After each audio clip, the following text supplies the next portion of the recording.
وإذ أخذنا ميثاق بني إسرائيل لا تعبدون إلا الله وبالوالدين إحسانا وذي القربى واليتامى والمساكين وقولوا للناس حسنا وأقيموا الصلاة وآتوا الزكاة ثم توليتم إلا قليلا منكم وأنتم معرضون. صدق الله العلي العظيم وصدق رسوله النبي الكريم. اللهم صل على سيدنا ومولانا محمد وعلى آل سيدنا ومولانا محمد وبارك وسلم وصل عليه صلاة وسلام عليك يا سيدي يا رسول الله وعلى آلك وأصحابك يا سيدي يا حبيب الله. یہ سورہ بقرہ کی آیت نمبر 83 ہے جو آپ حضرات کے سامنے تلاوت کی.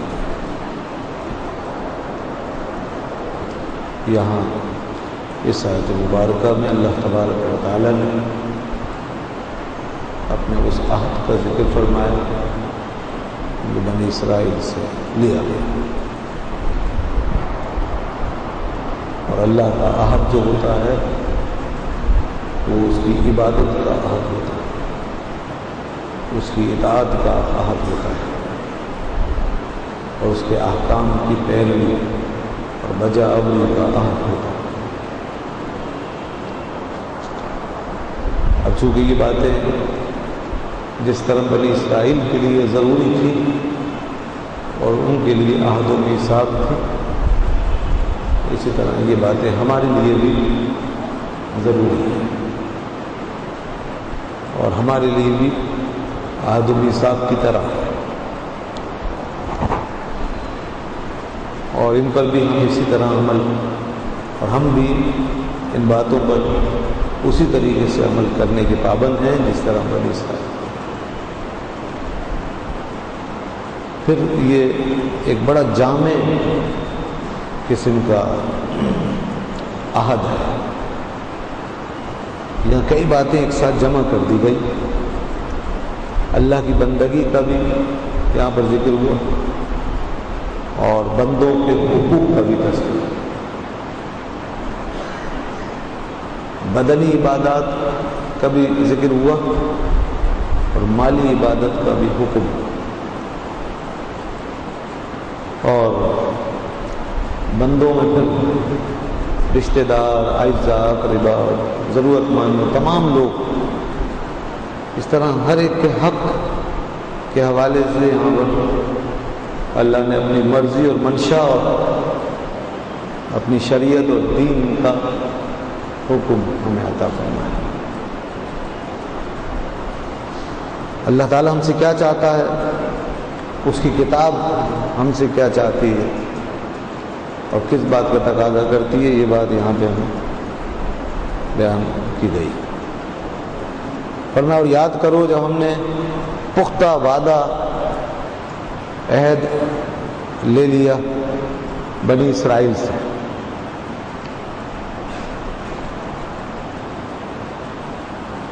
کس چیز کا وعدہ؟ سب سے پہلے جو چیز سب سے زیادہ اہم ہے وہ ہے توحید، یعنی اللہ کے بارے میں عقیدہ، اس کی عبادت کا. لا تعبدون الا اللہ، کہ عبادت نہیں کرو گے تم مگر اللہ. یہ ہے توحید کا مضمون. توحید جو ہے وہ یہی ہے، اسی چیز کا نام کہ اللہ کو وحدہ لا شریک مان کر اسی کو عبادت کے لائق سمجھا جائے، نہ اس کے ساتھ کسی کو اس کی ذات میں شریک کیا جائے اور نہ کسی کو اس کی عبادت میں شریک کیا جائے. جس طرح وہ ذات ایک اکیلی وحدہ لا شریک ذات ہے، ایسے ہی اس کی عبادت بھی صرف تنہا اسی کے لیے ہے، اس میں کسی دوسرے کا تصور خیال بھی نہیں آنا چاہیے. تو یہ توحید، اور ہر زمانے میں توحید اسی چیز کا نام ہے. توحید کے عقیدے میں اور اسلام کے بنیادی عقائد میں کوئی تبدیلی کبھی نہیں آئی ہے اور نہ آ سکتی ہے. دین کی جو بنیادیں ہیں وہ ایز اٹ از قائم ہیں. کسی چیز کا نام دین، اور جس چیز میں تبدیلیاں آئیں اور حکام بدلتے رہے اور صورتیں مختلف ہوتی رہیں، اس کا نام شریعت ہے. شریعت ہر زمانے کی الگ الگ ہے. درود شریف پڑھیے.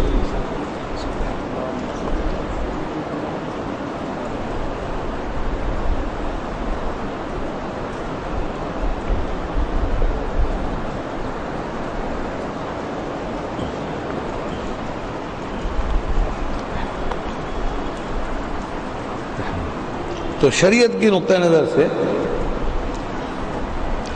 ہر زمانے کی رعایت کرتے ہوئے کچھ احکام کی تبدیلیاں، عبادتوں میں کمی بیشی، اس کی صورتوں میں مختلف ہونا، اور حلال و حرام کی تفصیلات میں فرق ہونا، بس یہ چیز. اور اخلاقیات وغیرہ کی جو معاملات ہیں یہ بھی تقریباً سیم رہے ہر دور میں. جیسا کہ یہاں اخلاقیات کا ذکر بھی بالکل اسی طریقے سے جیسے کل تھا ایسے آج بھی. تو فرمایا کہ تم اللہ کے سوا کسی کی عبادت نہیں کرو گے، عبادت صرف اللہ کی کرو گے. اس کا نام ہے توحید. اور اس کے علاوہ اس کی ضد، اس کا مد مقابل وہ شرک ہے. اب شرک کی اصل تعریف کیا ہے؟ اگر اب شرک کی تعریف کو سمجھے کتابوں کی روشنی میں، ایک تو شرک وہ ہے جو ہر آدمی آج کل جو ہے وہ بات بات پہ شرک شرک شرک کرنے لگا. کہیں کوئی کسی کو دیکھا کسی سے بات کرتے ہوئے، کسی کا ادب کرتے ہوئے، کسی کے سامنے ادب سے کھڑا ہوا، شرک ہو گیا. کہیں ہاتھ باندھ کے کھڑے ہو گئے، شرک ہو گیا. ایک صاحب روضہ رسول پہ کھڑے ہوئے تھے ہاتھ باندھ کر، تو دوسرے صاحب نے دیکھا کہنے لگے حد شرک حد شرک حد شرک. نماز نماز نماز صلاح صلاح، یعنی ایسے تو نماز میں کھڑے ہوتے. اس نے کہا تو پھر کیا کریں بھائی؟ ہاتھ یہاں باندھنا بھی شرک. اچھا یہاں باندھ لیں اوپر تو یہاں بھی نماز پڑھی جاتی ہے، یہ بھی شرک. پھر کیا کریں؟ ہاتھ چھوڑ دیں تو ہاتھ چھوڑ کے بھی نماز پڑھی جاتی ہے، یہ بھی شرک. غالباً امام مالک کے یہاں نماز جو ہے وہ ہاتھ چھوڑ کے پڑھی جاتی ہے، اور ہمارے یہاں جب رکوع سے کھڑے ہوتے ہیں تو اس وقت ہاتھ چھوڑ کے کھڑے ہوتے ہیں. یہ بھی نماز کا طریقہ ہے، ہاتھ چھوڑا تھا نماز، یہ بھی شرک. اب کہاں لے جائیں ہاتھوں کو؟ نیچے باندھنا شرک، اوپر باندھنا شرک، چھوڑنا شرک، تو پیچھے باندھ کے کھڑے ہو جائیں گے. یہ توحید ہے؟ اکڑ کے کھڑے ہو جائیں، یہ تو توحید اس چیز کا نام نہیں ہے کہ آپ توحید کی ایسی تشریح تعریف کر دیں کہ بے ادب بن جائیں. توحید بے ادبی کا نام تھوڑی. اور توحید ادب سے نہیں روکتی. بزرگوں کا ادب، ولیوں کا ادب، بزرگوں کا ادب، اللہ کے رسول کا ادب، اس سے نہیں روکتی. اسی طرح نماز میں جناب کسی کا خیال نہیں آنا چاہیے، حتیٰ کہ نبی پاک صلی اللہ علیہ وسلم کا بھی خیال. اور اگر آ گیا تو پتہ نہیں جیسے معاذ اللہ کیا ہو جائے گا. لوگوں نے تو پتہ نہیں کیا کیا لکھ دیا، عجیب بات ہے اپنی کتابوں میں. تو خیر وہ تو ناقابل گفتگو، ناقابل تذکرہ ایسے حوالے. نماز میں اللہ کے رسول صلی اللہ علیہ وسلم کا خیال. اقبال نے تو کہا شوق اگر تیرا نہ ہو میری نماز کا امام، میرا قیام بھی حجاب، میرا سجود بھی حجاب. اللہ کے رسول کا شوق نہ ہو تو نماز ہی کیا ہے؟ اچھا تو وہ سلام جب بھیجیں گے السلام علیکم ایھا النبی، تو خیال آئے گا یا نہیں آئے گا؟ توجہ جائے گی. حضرت امام غزالی رحمۃ اللہ نے تو فرمایا کہ ایسے سلام بھیجو اپنے نبی پہ کہ بَأَحْضِرْ فِي قَلْبِكَ النَّبِيَّ، شخص کہ اپنے نبی پہ اس طرح سلام بھیجو کہ اپنے دل میں سمجھو، یہ تصور کرو کہ نبی پاک صلی اللہ علیہ وسلم موجود ہے، اور ان کی ذات کو، ان کی شخصیت کو، ان کے سراپا کو اپنے سامنے تصور کرو۔ السلام علیکہ ایھا النبی، اسی لیے تو کہتے ہیں ایھا النبی، اے نبی، جس کو ہم یا نبی کہتے ہیں وہی اسی کا دوسرا لفظ ہے یہ ایھا النبی۔ ایو کہو، ایھا کہو یا کہو، ایک ہی بات۔ تو اے نبی آپ پر سلام، السلام علیکہ، کاف ضمیر یہ بھی آپ پر، تو آپ سامنے موجود ہیں۔ اب یہ خیال گیا نہیں گیا؟ اب جس کے نزدیک یہ شرک ہے تو وہی نماز میں سلام چھوڑ کے آگے بڑھے۔ اسی طریقے سے اب درود پڑھیں گے آپ اس کے بعد، اللہم صلی علی سیدنا و مولانا محمد، تو بھئی آپ خیال کریں گے یا نہیں؟ تصور میں بات آئے گی نہیں آئے گی؟ تو خیال سے کہاں بچ سکتے ہیں آپ؟ ادب اور احترام سے کیسے جان چھڑا سکتے ہیں؟ اب دیکھیں، وَاتَّخِذُوا مِن مَقَامِ إِبْرَاهِيمَ مُصَلًّى، کعبے کا طواف کرنے کے بعد فرمایا کہ مقام ابراہیم پہ 2 رکعت نماز پڑھو۔ اب مقام ابراہیم کی کیا ضرورت ہے؟ تو مقام ابراہیم کا ادب ہوا یا نہیں ہوا؟ تصور جائے گا یا نہیں جائے گا؟ خیال ہوگا نہیں؟ اگر یہ سب چیزیں شرک ہیں اور اسلام کا مقصد ہے شرک سے بچانا، تو پھر تو اللہ کے سوا کسی کا نام ہی نہیں ہونا چاہیے تھا، عبادت کسی کا ذکر ہی نہیں ہونا چاہیے تھا۔ تو مطلب اس کا کیا ہوا کہ یہ چیزیں شرک نہیں ہیں۔ اگر شرک ہوتی تو ہمارا دین ضرور ان سے ہمیں بچاتا۔ یہ چیزیں شرک نہیں، نہ شرک ہیں نہ شرک کے مشابہ ہیں، ہاں شرک کے مشابہ بھی نہیں، کیونکہ دیکھیے جو شرک کے مشابہ ہے اس سے ہمیں منع کیا۔ جیسے مجوسی آگ کی پوجا کرتے ہیں، آگ سامنے رکھتے ہیں، تو ہمارے لیے منع ہے سامنے آگ ہو اور ہم نماز پڑھیں۔ اگرچہ شرک نہیں ہوگا جب تک کہ آپ اس کی عبادت کی نیت نہیں کریں، لیکن چونکہ مشابہ اس لیے منع۔ جیسے سورج کی پوجا کرنے والے یہی مجوسی سورج کے طلوع اور غروب اور اس کے نصف النہار کے وقت عبادت کرتے ہیں اس کی، تو اب اس وقت میں عبادت ان کے مشابہ ہو جاتی ہے، شرک نہیں کہا، ان کے مشابہ ہو جائے گی، کیونکہ وہ اس وقت میں سورج کی پوجا کرتے ہیں۔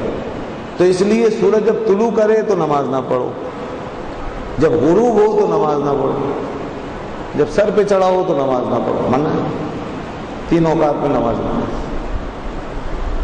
تو یہ اس لیے کہ یہ ان کی عبادت سے تشبیہ نہ ہو جائے، تو یہ بھی شرک نہیں ہوا مگر مشابہت۔ لیکن وَاتَّخِذُوا مِن مَقَامِ إِبْرَاهِيمَ مُصَلًّى، مقام ابراہیم کے سامنے نماز پڑھو۔ اس کا مطلب یہ ہے کہ اگر عبادت میں اللہ کے نیک بندوں کا، بزرگوں کا ادب اور خیال آ جائے بطور تعظیم کے، بطور ادب کے، تو یہ شرک نہیں ہے اور نہ شرک کے مشابہ۔ اس لیے کہ ہم نماز پڑھیں گے، قرآن کی آیتیں تلاوت کریں گے، اللہ کے نیک و مقبول بندوں کا ذکر آئے گا، ہماری توجہ ادھر جائے گی ادب سے، احترام سے، تو یہ شرک نہیں۔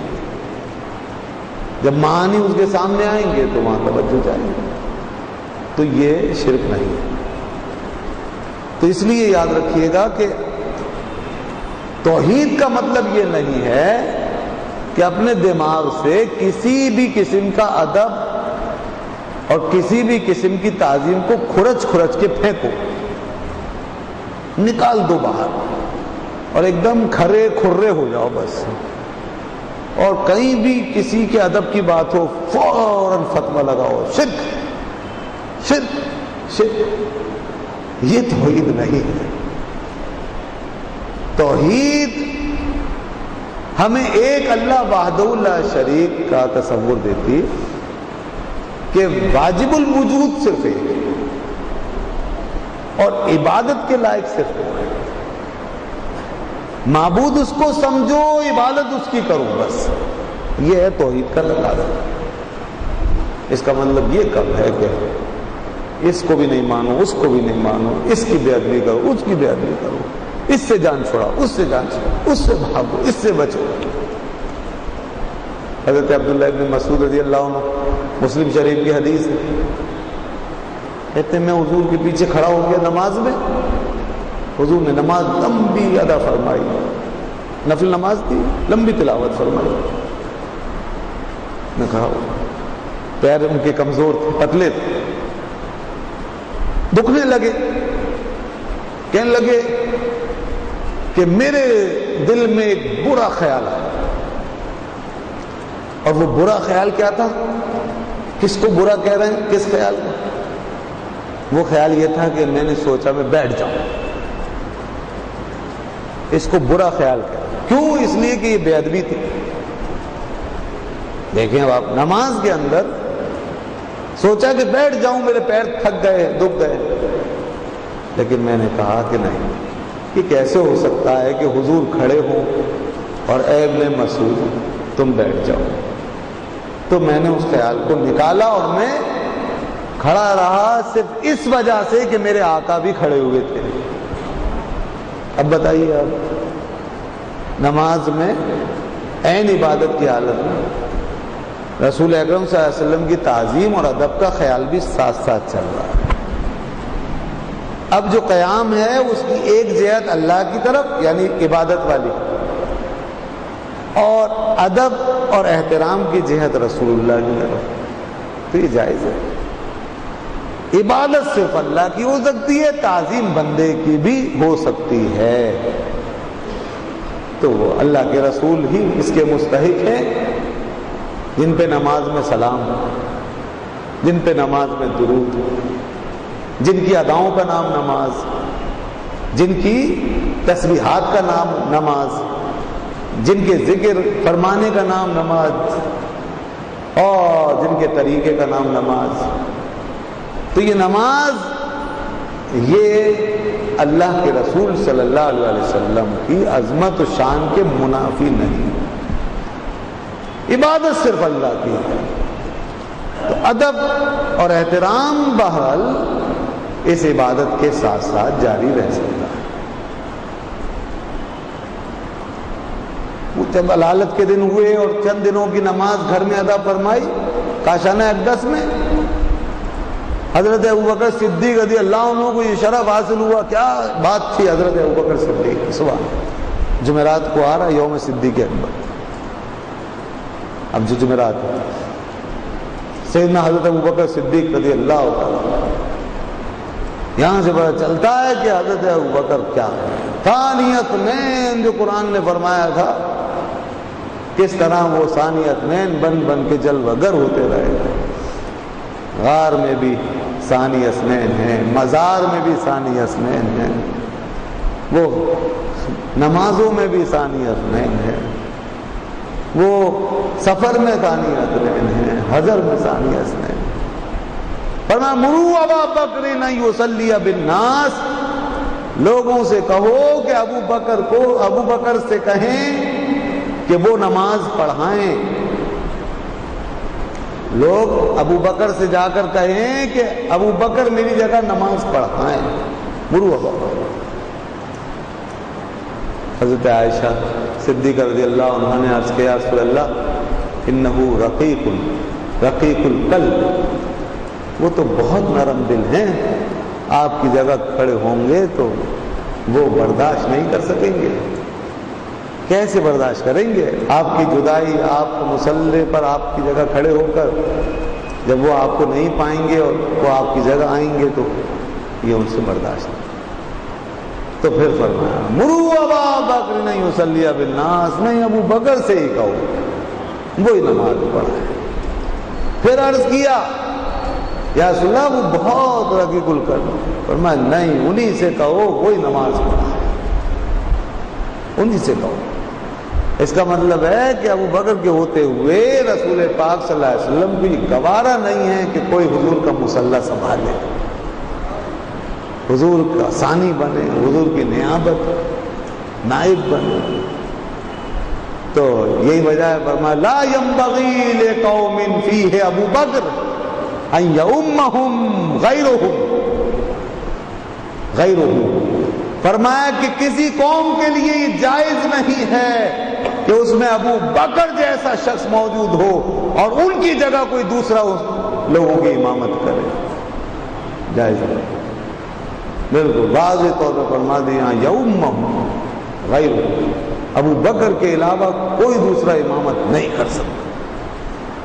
اور اسی لیے جب خلافت کا وقت آیا تھا تو حضرت علی مرتضی رضی اللہ عنہ نے فرمایا آج ہمیں اس شخص کی خلافت پہ کوئی اعتراض نہیں ہو سکتا کہ جس کو رسول اکرم صلی اللہ علیہ وسلم نے ہماری نمازوں میں ہمارا امام بنایا، وہ دنیا کے معاملات میں بدرجہ اولا ہمارا امام ہے۔ جب وہ ہماری نمازوں میں امام ہے تو دنیا کے معاملات میں امام کیوں نہیں ہوگا؟ تو اس لیے پھر بیعت ہوئی ہے نا۔ خیر میں جو بات عرض کر رہا تھا وہ یہ کہ جب آپ امامت فرما رہے تو ایک موقع پر اللہ کے رسول صلی اللہ علیہ وسلم تشریف لائے، پردہ ہٹا تو حضرت ابوبکر صدیق رضی اللہ عنہ نے پیچھے آنے کا ارادہ کیا۔ ان کو سمجھ گئے کہ رسول پاک صلی اللہ علیہ وسلم نے پردہ ہٹایا ہے اور شاید باہر تشریف لا رہے ہیں، تو پیچھے، مگر حضور نے فرمایا نہیں، رک جاؤ۔ اس وقت حضور کی صحت مبارکہ اجازت نہیں دیتی تھی کہ آپ باہر تشریف لا سکیں، صرف پردہ ہٹا کر اپنے غلاموں کو دیکھنا مقصود، ان پہ نظر عنایت فرمانا مقصود تھا، اور ایک نظر ڈال دی، ایک توجہ عنایت فرما دی، سبحان اللہ، اور ان پر کیا کیا رحمتیں نازل ہو گئیں، اس ایک نظر اور ایک توجہ، یہ وہ دینے والا جانے اور لینے والا جانے۔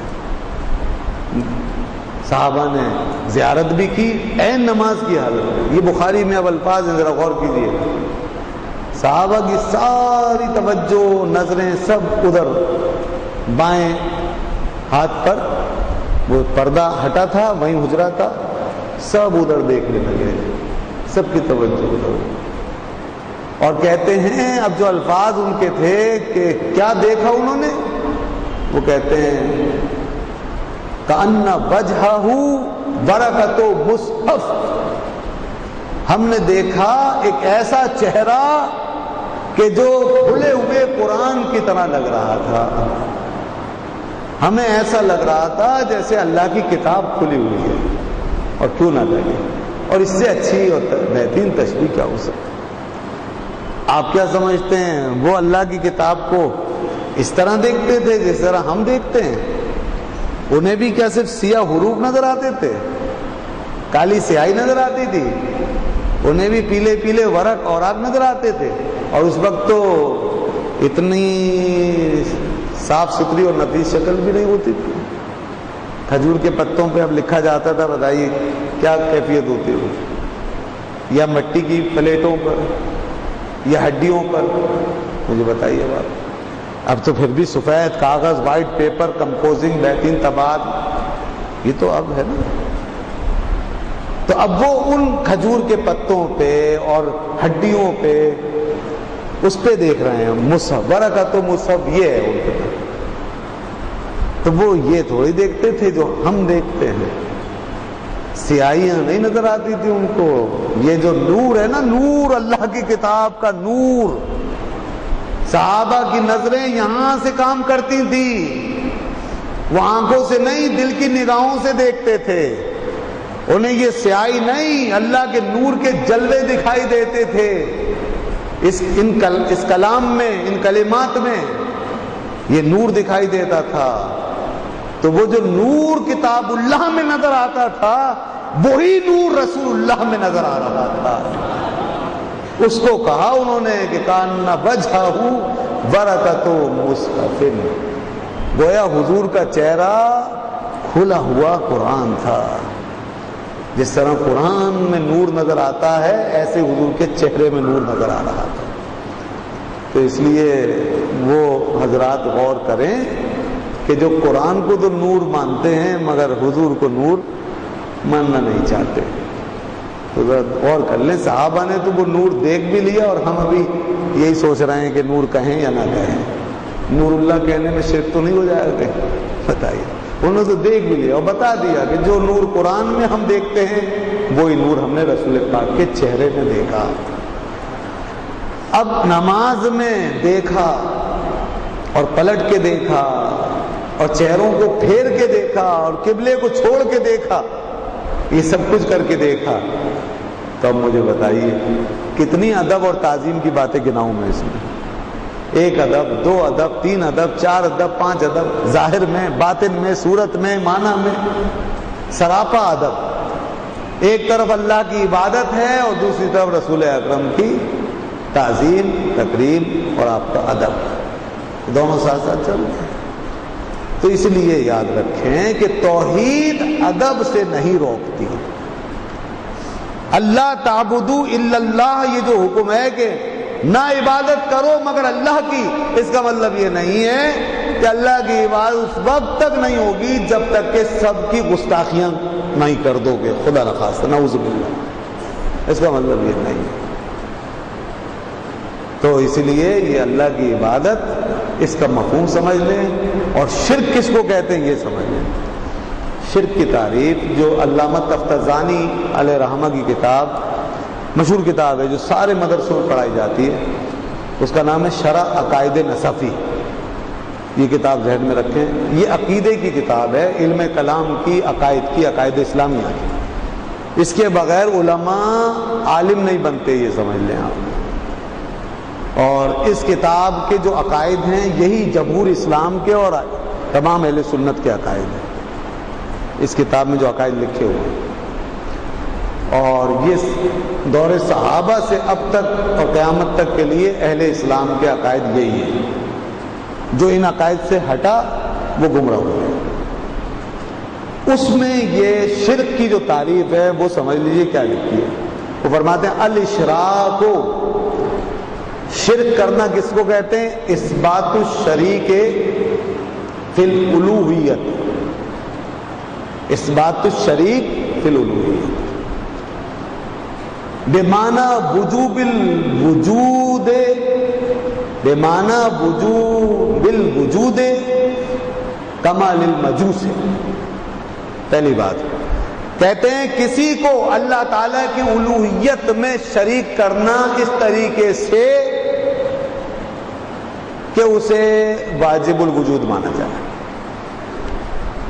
کسی بھی مخلوق کو, کسی بھی شخصیت کو, کسی بھی ذات کو, کسی بھی شے کو واجب الوجود. واجب الوجود کا مطلب کیا ہے؟ یہ خود سے ہے, از خود ہے, اور اس کو کسی نے نہیں بنایا, کوئی اس کا خالق نہیں, کوئی اس کا مالک, خود سے. یہ ہے واجب الوجود, خود بخود ہونا کسی چیز کا. مستقل بالذات بھی اس کو کہتے ہیں, مستقل ذات, کسی کی محتاج نہیں ہے, خود سے قائم ہے, خود ہی چل رہی ہے. جب کسی چیز کے بارے میں یہ سمجھا جائے, چاہے وہ کسی کی ذات ہو یا کسی کا بس, مثلا کوئی کسی کے لیے یہ سمجھے یا اپنے لیے کہ مجھے یہ جو علم ملا ہے یہ خود سے ملا ہے, اللہ نے نہیں دیا. کوئی یہ سمجھے کہ میں جو لوگوں کا علاج کرتا ہوں, شفا دیتا ہوں, علاج کرتا ہوں, تو یہ میرے اندر خدائی طاقت ہے, میں اس کے ذریعے سے علاج کرتا ہوں. یہ ہے شرک. ذات مانو یا بس, یاد رکھنا شرک فی ذات اور شرک فی صفات کا جو مسئلہ ہے یہ سمجھ لیجیے, وہ یہی ہے. شرک فی ذات کیا ہے؟ کسی ذات کو, کسی شے کو, کسی پتھر کو, کسی مورتی کو یہ سمجھنا کہ یہ خدا ہے, خدا کی طرح ہے, واجب الوجود ہے, خود سے ہے, از خود ہے. جیسا کہ ہندوؤں کا عقیدہ اور غیر مسلموں کے عقیدے, کافروں کا نظریہ ہر چیز کے بارے میں, جیسے کہ بھائی خود سے ہوتا ہے سارا. جیسے آج کل کے ملک اور بے دین پوری کائنات کو سمجھتے ہیں خود چل رہی ہے. آج مٹیریلزم جو ہے, مادیت پرستی, یہ سراسر الحاد و بے دینی ہے جس کی اب پوری دنیا میں تبلیغ ہو رہی ہے. یہ کائنات خود چل رہی ہے، خود بنی ہے، خود چل رہی ہے، کوئی نہیں بناتا، کوئی نہیں چلاتا. یہ واجب الوجود ماننا کسی چیز کو، بمعنی وجوب الوجود کمال المجوس. یہ مجوسیوں نے اسی طرح سمجھا تھا، انہی کا حوالہ دیا. وہ ایران سے تعلق تھا. ان بزرگ بتاتے ہیں قدیم کئی سو سال پرانے ایران کی بات کر رہا ہوں. تو پہلے کوئی مجوسی وہاں ایران میں رہے تو وہ اس طرح آگ کو، ستاروں کو، چاند کو، سورج کو اسی طرح مستقل سمجھتے تھے اور ان کی تاثیر کے مستقل قائل تھے. یہ شرک. اور پھر اس کے بعد وہ کہتے ہیں او بمعنی عبادت، او بمعنی استحقاق العبادت کمال عبادت الاصنام، یا پھر کسی کے لیے عبادت کا استحقاق ماننا، کسی کو عبادت کا مستحق ماننا. ہم نے کسی کو واجب الوجود نہیں جانا، مثال کے طور پر جیسے کہ آپ کو بعض غیر مسلم ہندو کافر مشرک وہ کہتے ہوئے ملیں گے کہ جی یہ سب اللہ کے پیدا کردہ ہیں لیکن ہم ان کی عبادت کرتے ہیں. یہ شرک. عبادت کا تصور یہ شرک. ہم ان کی عبادت، جیسے اللہ کی عبادت ہے، اللہ کو مانا جاتا ہے عبادت کے طور پہ، اسی طرح ہم ان کی بھی عبادت. مکے کے مشرک بہت سے یہ کہتے تھے کہ اللہ ہی خالق ہے، مالک ہے. قرآن مجید میں یہ بات موجود ہے. جب ان سے پوچھو کس نے پیدا کیا، کہیں گے اللہ. کون رب ہے، کہیں گے اللہ. لیکن وہ کہتے تھے وَمَا نَعْبُدُهُمْ إِلَّا لِيُقَرِّبُونَ إِلَى اللَّهِ زُلْفَىٰ، مگر ہم ان بتوں کی عبادت کرتے ہیں، اس لیے عبادت کرتے ہیں تاکہ ہمیں اللہ سے قریب کر دیں. تو دیکھیے وہ عبادت کر رہے ہیں، معبود سمجھ رہے ہیں. تو یہ بھی شرک ہے. کسی کو واجب الوجود قرار دینا، کسی کو معبود قرار دینا عبادت کے لائق، یہ دونوں چیزیں شرک ہیں. تو ایک ہوتا ہے شرک فی ذات، ایک ہوتا ہے شرک فی صفات، ایک ہوتا ہے شرک فی عبادت. یہ سب چیزیں غلط ہیں، شرک ہے، اور جس نے بھی اس کا ارتکاب کیا وہ کافر و مشرک ہو جائے گا. اب مجھے بتائیے اس کے اندر کہاں اس تعریف میں یہ آیا کہ آپ کسی کا ادب کریں تو شرک ہے، کسی سے مدد مانگ لیں تو شرک ہے، کسی سے سہارا بنائیں کسی کو تو شرک ہے، کسی کو پکار لیں تو شرک ہے. اس میں کہاں؟ اس لیے کہ کسی سے مدد لینا یا کسی کو پکار لینا یا کسی کی ادب، اس کا مطلب یہ نہیں ہے کہ ہم اس کو واجب الوجود سمجھ رہے ہیں یا عبادت کے لائق قرار دے رہے ہیں. یہ مطلب نہیں. تو اس لیے عبادت کے لائق صرف اللہ ہے، اور مستقل بذات اور واجب الوجود بھی صرف اللہ ہے. جب یہ تصور ہے تو پھر کبھی بھی بندوں کے ادب اور احترام میں شرک نہیں ہوگا.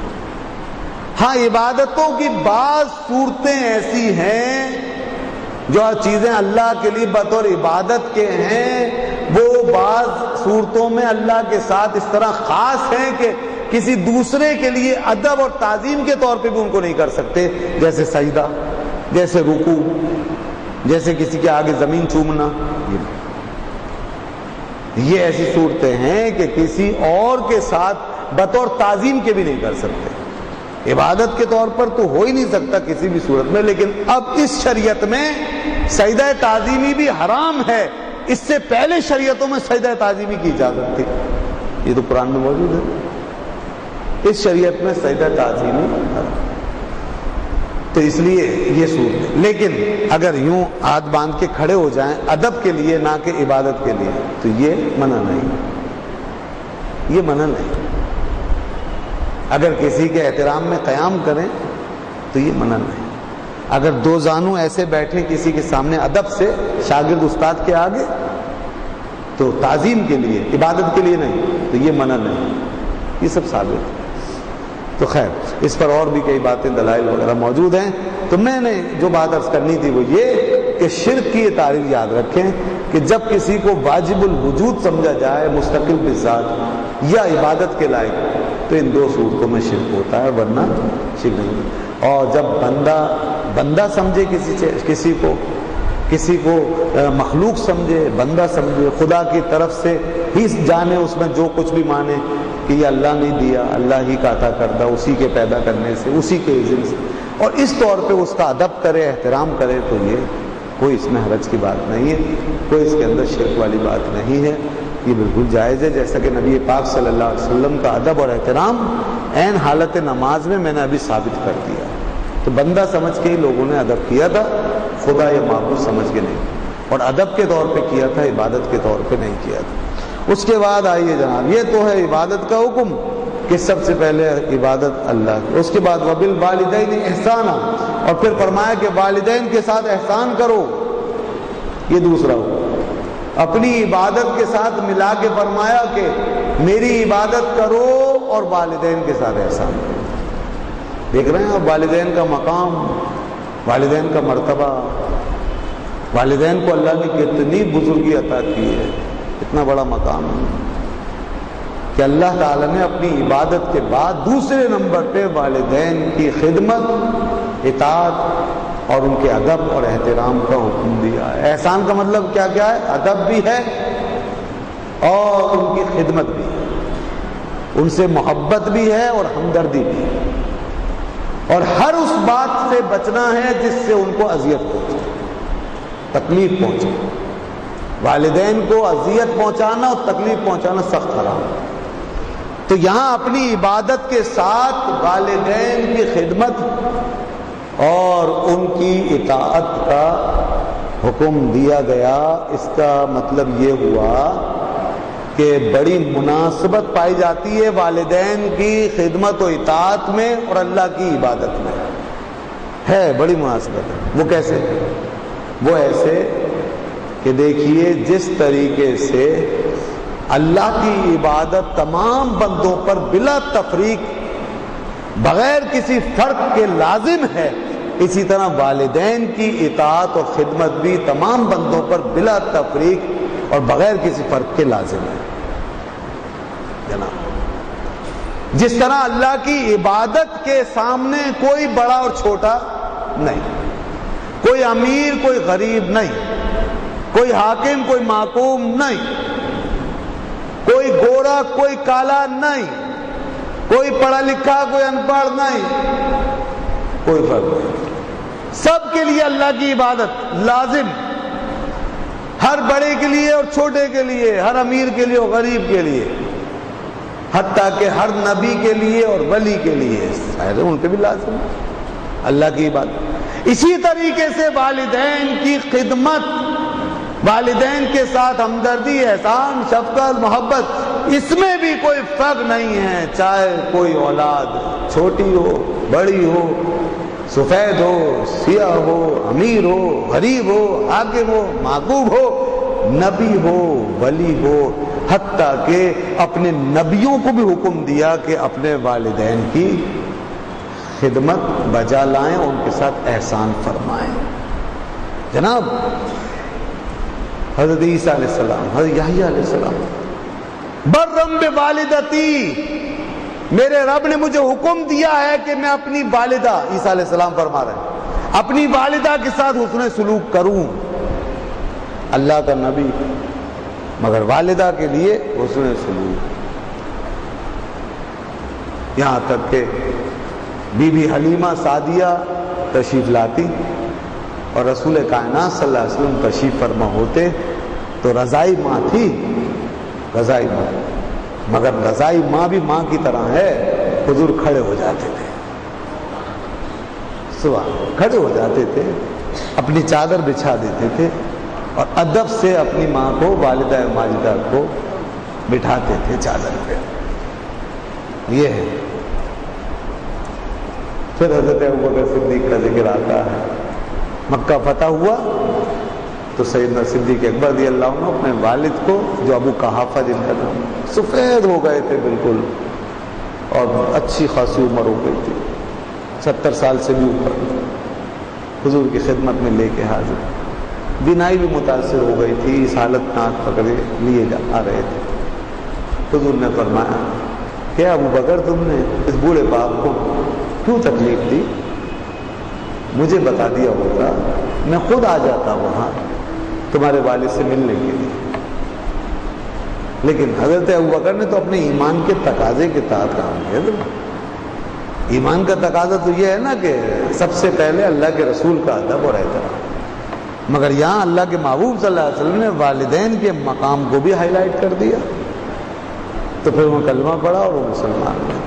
تو بہرحال والدین کی خدمت و اطاعت اور تکریم و احسان جس طرح بلا امتیاز و فرق پوری مخلوق کے لیے ہوتا ہے، اسی طرح اللہ کی عبادت بھی ساری مخلوق کے لیے ہوتی ہے۔ ٹھیک ہے جی۔ اور اسی طریقے سے آپ یہ دیکھیں کہ یہاں پر اللہ نے اپنے عبادت کے ساتھ والدین کا ذکر کیا، والدین کا ذکر کیا، تو وجہ یہ ہے دوستو کہ ایک حق ہے اللہ کا اور ایک حق ہے والدین کا، اور والدین کے حق کو اللہ کے حق کے ساتھ ایک مناسبت ہے، وہ اس طرح کہ جس طریقے سے دیکھو وہ رب ہے نا، رب العالمین، رب العالمین ہے نا، وہ سارے جہانوں کا رب، اور اس کے بندے اس کی آغوش ربوبیت میں کیسے پلتے ہیں کہ جب اس کی آغوش ربوبیت پھیلی ہوتی ہے تو پھر وہ نہ یہ دیکھتی ہے کہ کون کیسا، کون کہاں، کون کس کا کیا رنگ، کیا روپ، کیا حلیہ، کچھ سب کو پالتا ہے۔ اسی طرح اس نے والدین کو بھی ایسا بنایا ہے، اسی نے بنایا ہے اور اپنی نشانی بنایا ہے۔ والدین کو بھی ایسا بنایا کہ ان کی اولاد میں جو بھی ہو، جیسا بھی ہو، والدین اپنی آغوش تربیت میں اس اولاد کو لے کر کے پالتے ہیں اور برابر پالتے ہیں، اور بچوں کو اپنے سینے سے لگا کر ایک ہی جیسی شفقت و محبت دیے چلے جاتے ہیں۔ یہ علامت ہے، یہ دلیل ہے اس رب العالمین کی ربوبیت پر کہ جس نے والدین کو ایسا کریم اور مہربان بنایا کہ وہ اپنے بچوں میں فرق کرنے کے لیے بالکل تیار نہیں ہوتے۔ تو یہ گویا والدین کا طریقہ تربیت، اس کے انداز ربوبیت کی دلیل، یہ مناسبت ہے۔ اور جس طریقے سے دیکھیں آپ کہ وہ پالتا ہے اپنی آغوش ربوبیت میں، تو معاوضہ نہیں مانگتا، بدلہ نہیں مانگتا، عوض نہیں مانگتا، سودا نہیں کرتا کہ میں پال رہا ہوں اس کے بدلے مجھے یہ دے۔ اسی طرح اس نے ماں باپ کی گود بنائی ہے اور ماں باپ کو یہ انداز تراحم و تربیت دیا ہے کہ جب وہ بھی اپنے بچوں کو پالتے ہیں تو وہ ذہن میں یہ نہیں رکھتے اور یہ نہیں سوچتے کہ اپنی اس تربیت کے بدلے بچوں سے کیا وصول کریں گے، اور اس کا کوئی تقاضا یا سوال وہ نہیں کرتے، کوئی تقاضا یا سوال نہیں کرتے، اور بغیر معاوضے کے بچوں کو اس طرح پالتے ہیں کہ دنیا میں کوئی رحیم سے رحیم، کریم سے کریم، شفیق سے شفیق، مہربان سے مہربان شخص بھی کسی کا بوجھ اس طرح نہیں اٹھا سکتا جس طرح ماں باپ اپنے بچوں کا بوجھ اٹھاتے ہیں۔ کوئی کسی کی پرورش، نگہداشت، خیال، کوئی ادارہ، کوئی انجمن، کوئی تنظیم، کوئی تحریک، کوئی این جی او، کوئی حکومت، کوئی ریاست، کوئی سیاست، کوئی سلطنت نہیں کر سکتی جس طرح ماں باپ کر سکتے ہیں۔ یہ ماں باپ کی آغوش یہ رب کی ربوبیت کا نشان ہے۔ اسی لیے تو بچوں کو یہ کہا گیا، اولاد کو، کہ یوں کہا کرو رب ارحمہما کما ربیانی صغیرا، اے رب عالم، ساری دنیا کو پالنے والے، تو ان میرے ماں باپ پر رحم فرما، ایسی مہربانی فرما جیسی مہربانی انہوں نے مجھ پر کی ہے، جیسی انہوں نے مجھ پر کی۔ دیکھیں نا، اب اسی لیے تو یہ بات یہاں سے یہاں پہنچی کہ اب اسی مہربانی کا حوالہ دے کر اس سے رحم کا سوال کرتے ہیں، کیونکہ وہ ایسی چیز ہے کہ وہ اس کے نشانوں میں سے ایک نشان ہے، اس کی دلیلوں میں سے ایک دلیل۔ تو یہ ماں باپ کو اس حوالے سے بڑا وہ تعلق حاصل ہوتا ہے۔ پھر دیکھیے، ماں باپ جیسے بھی ہوں، مسلمان یا کافر، جس طرح بھی، جس عقیدے، جس نظریے پہ بھی، ماں باپ کو آپ تنگ نہیں کر سکتے، ستا نہیں سکتے، اذیت نہیں دے سکتے، منع ہے۔ ہر حال میں ان کا ادب ہے، ان کا احترام ہے۔ یعنی یہ بھی نہیں کہ اگر ماں باپ کا عقیدہ کچھ اور ہے، جیسے کوئی کسی کے ماں باپ یہودی ہیں، خدا نخواستہ عیسائی ہیں یا ہندو، تو وہ ان کی مال لگانا شروع کر دیں، ان کے ساتھ زیادتی کرنا شروع کر دیتے ہیں، پھر بھی ان کا ادب ہے، پھر بھی وہ ماں باپ ہیں، یاد رکھیے۔ اس لیے فقہاء نے مسئلہ لکھا کہ اگر والدین کسی ہندو مذہب یا کسی بھی مشرکانہ مذہب پر ہیں اور وہ اولاد سے یہ کہیں کہ ہمیں چھوڑ آؤ ہمارے بت خانے تک، تو اس وقت تو ان کی بات نہیں مانیں گے، کیونکہ ابھی وہ غلط راستے پہ جا رہے ہیں، اس صورت میں نہیں مانیں گے۔ جب ماں باپ غلط بات کا حکم دیں گے تو نہیں مانیں گے، یہ حدیث ہے، لا طاعۃ لمخلوق فی معصیۃ الخالق۔ اسی طرح کسی گناہ کا حکم دیں گے، نہیں مانیں گے۔ لیکن اگر وہ کسی طریقے سے بت خانے میں پہنچ گئے اور پھر وہاں سے واپس آنا چاہتے ہیں اور اپنی اولاد سے کہتے ہیں اب ہمیں لے آؤ، تو اب لازم ہے کہ ان کو لے کر آ جاؤ، اب لے آؤ، اس لیے کہ اب وہ شرک چھوڑ کر آ رہے ہیں گھر کی طرف، اب کسی برائی کی طرف نہیں آ رہے، اب آ رہے ہیں گھر کی طرف، اب لے آؤ، تو دیکھا آپ نے۔ تو جب ماں باپ، قرآن نے کہا فلا تطعهما، ان کی اطاعت اس وقت نہیں کرو گے، ان جاہداک بھی لتشرک بی، وان جاہداک لتشرک بی ما لیس لک بہ علم، اگر یہ کوشش کریں کہ تو شرک کرے، میری نافرمانی کرے، تو پھر فلا تطعهما، پھر ان کی اطاعت نہ کر، پھر ماں باپ کی اطاعت نہیں ہوگی، اس لیے کہ اب وہ میرے خلاف حکم دے رہے ہیں، صرف اس صورت میں منع ہے۔ اس کے علاوہ اگر جائز بات کا حکم دیں تو ماننا چاہیے۔ تو یہ والدین کا مقام، اور پھر جب وہ اہل ایمان ہوں تو لامحالہ پھر ان کا ادب و احترام اور بڑھ جاتا ہے، ٹھیک ہے۔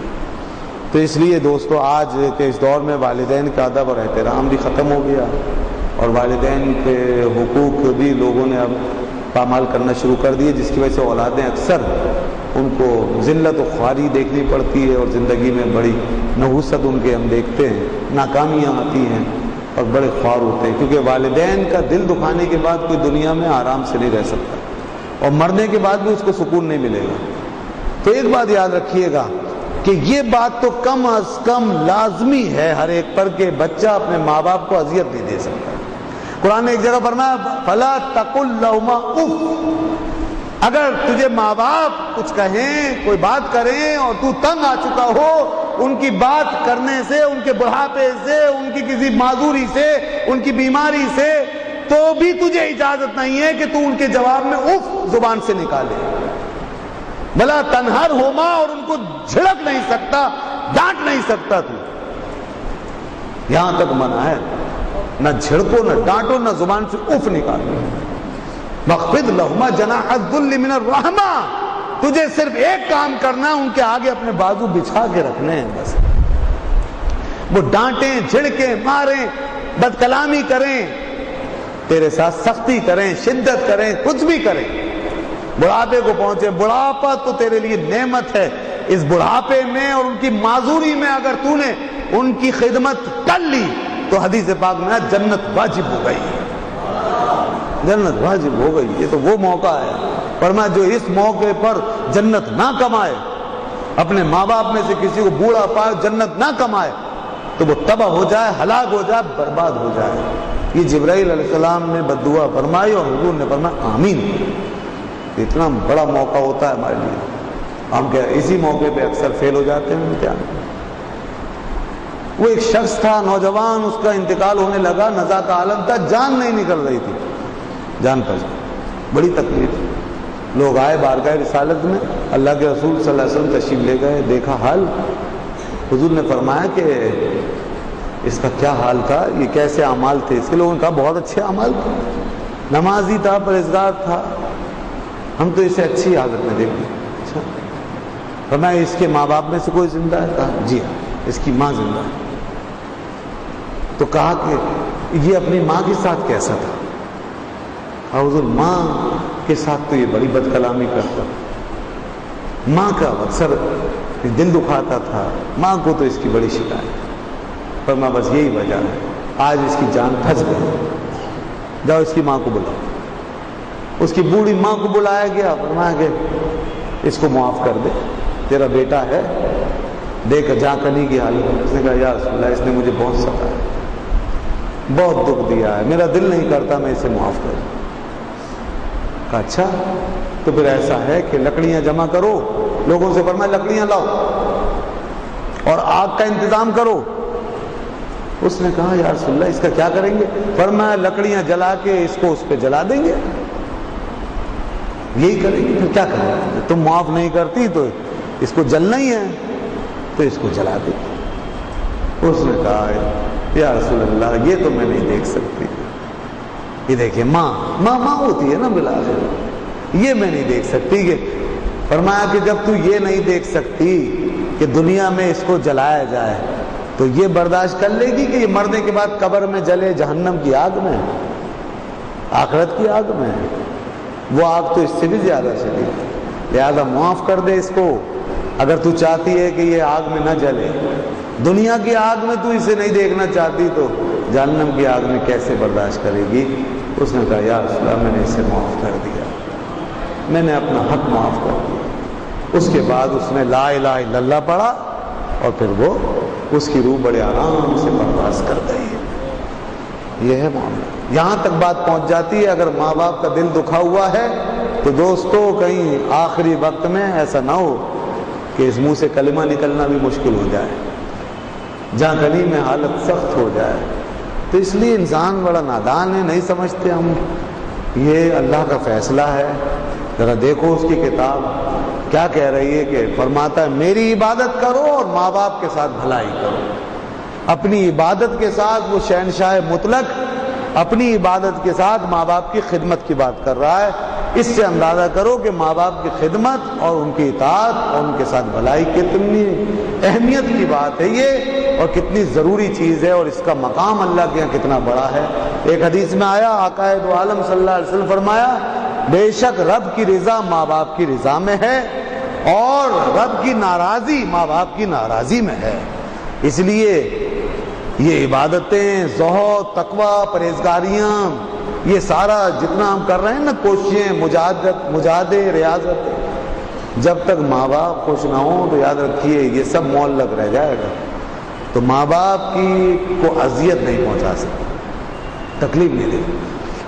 اور شرعاً پھر آپ کے لیے اس کے واجب ہونے کی تفصیل یہ ہے کہ جب ماں باپ کو ضرورت پڑے آپ کی جسمانی یا مالی خدمت کی اور ان کے پاس کوئی اور ذریعہ نہ ہو تو آپ پر فرض ہے کہ سب کچھ چھوڑ کر ماں باپ کی جسمانی اور مالی ضرورت پوری کریں۔ مثال کے طور پہ وہ بیمار ہیں، بستر پر ہیں، ان کو کوئی دیکھنے والا نہیں ہے، کوئی سنبھالنے والا نہیں ہے، اور آپ ہی ہیں ان کا واحد سہارا۔ اب آپ کے لازم ہے کہ آپ ان کے پاس پہنچیں، ان کی مدد کریں، ان کو ہاسپٹلائز کرنا لے کے جائیں، ان کی دوا دارو کریں، ان کی جو بھی ضرورت ہے پوری کریں۔ فائنینشلی اگر کمزور ہیں، معاشی طور پہ کھانے کے لیے نہیں ہے، پینے کے لیے نہیں ہے، کپڑا لٹھا، اور آپ کے سوا کوئی انتظام نہیں ہے، آپ پر فرض ہے، لازم ہے کہ آپ ان کی ضرورت کو پورا کریں۔ یہ بڑی بنیادی ضرورت ہے، بڑا بنیادی حق ہے ماں باپ کا۔ اس میں اگر اولاد ایک ہو یا سب کئی، اگر انہوں نے ماں باپ کو اس طرح چھوڑ دیا قسم پرسی کی حالت میں تو سارے گناہگار، سارے فاسق، بدترین فاسق اور گناہگار اور مجرم، اور سب پر اس کی لعنت و پھٹکار پڑ جائے گی۔ اگر ماں باپ کو اس طرح چھوڑا اور وہ تکلیف میں پڑے اور کوئی ان کے کام نہیں آیا اور ان کو بے سہارا کیا گیا تو یہ بہت خطرناک ہوگا ان کے لیے معاملہ۔ تو اس لیے یاد رکھیے گا یہ پہلا فرض ہمارے لیے لازمی عملی فرض جو ہے ہمارے لیے یہ۔ اور پھر اس کے علاوہ جو ہے ماں باپ کے زندگی میں حقوق بعد از وصال، ان کے حقوق، تو انشاءاللہ آئندہ بھی کچھ گفتگو اسی حوالے سے میں کروں گا۔ مزید رشتہ داروں کے حوالے سے بھی آگے حکم آیا ہے اور مزید یہ مساکین، فقراء، ان کا ذکر بھی ہے، تو انشاءاللہ یہ آیت 2-4 درسوں میں ہم اس کو مکمل کریں گے تو مزید اس کی تفصیل آئندہ درس میں. اور توجہ سنیے گا، رشتہ داروں کے جو حقوق ہیں یہ بھی میں خاص طور پہ آج کل بڑا اس میں بھی غفلت ہے، تو ان کے حقوق کیا ہیں، ان کے حوالے سے کیا ذمہ داریاں وہ بھی بیان کی جائیں گی. اللہ تبارک و تعالی ہمیں اپنے ماں باپ، رشتہ داروں، عزیز و اقارب کے حقوق اور ذمہ داریاں ادا کرنے کی توفیق عطا فرمائے. وآخر دعوانا الحمدللہ رب العالمین.